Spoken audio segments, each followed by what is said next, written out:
è impossibile capire, ma è necessario conoscere.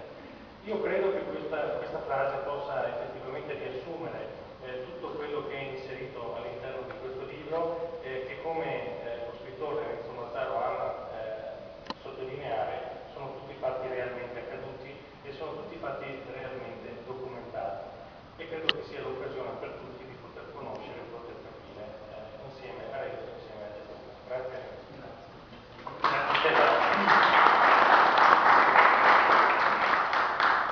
Grazie Stefano, grazie per, dicevo già in un'altra occasione, questa grande generosità, no? di iniziativa che l'amministrazione comunale di Limena, dove io mi considero di casa, sto aspettando le chiavi della città. La cittadinanza onoraria credo che a questo punto sia un mio diritto acquisito, senza dirlo alla Fornero, è un mio diritto acquisito. Allora dicevo, sì, io sono qui, Gianluca Versace è qui, ha finito di condurre il giornale 10 minuti fa, sono messo in macchina, sono venuto qui, ci tenevo tantissimo, e Renzo sa che non è piaggeria, non sono ruffiano, non sono poco capace, per rendere omaggio a un grande collega, a un grande cronista.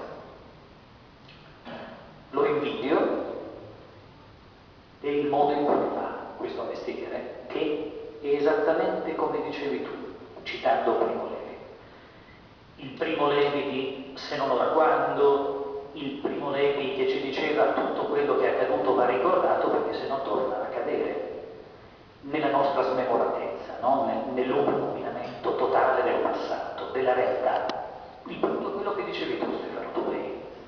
Ringrazio moltissimo Stefano Tubei, l'assessore alla cultura, perché è il motore di questa iniziativa, è il motore di questa straordinaria siloge di incontri, di questo calendario di limenamente. Ma diceva Stefano, citando Primo Levi, le cose vanno comprese e non possono essere comprese se qualcuno non le racconta.